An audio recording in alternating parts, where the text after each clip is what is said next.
La prothèse de hanche, bonne idée ou mauvaise idée? Eh bien, en général, c'est une excellente idée.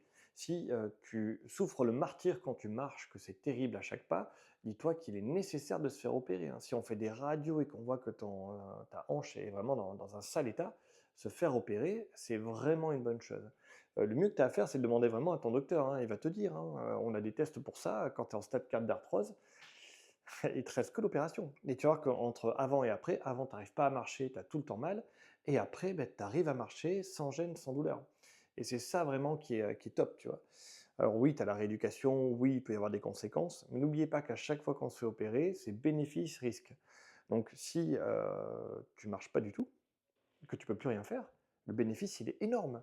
Et le risque, c'est que tu peux avoir effectivement, sur l'opération classique, on opère au travers les muscles fessiers, on va couper les muscles fessiers pour remplacer l'hanche, et on va passer par là, en voie d'abord chirurgicale. Et donc ce qui se passe, c'est que, beh, après tu peux avoir des «douleurs sciatiques», entre guillemets, des douleurs dans le pied qui sont liées à des douleurs sciatiques. Mais t'inquiète pas, si tu fais un peu de rééducation, alors il ne faut pas tirer dessus, dans les 2 semaines qui suivent. Au bout de 6 semaines, c'est bien stable, normalement, ta prothèse, et là tu peux commencer à faire des petits étirements doux pour relâcher si tu as des problèmes de fessiers. Donc dis-toi que rien n'est insolvable et que si vraiment tu n'arrives pas à marcher, l'opération est une bonne chose.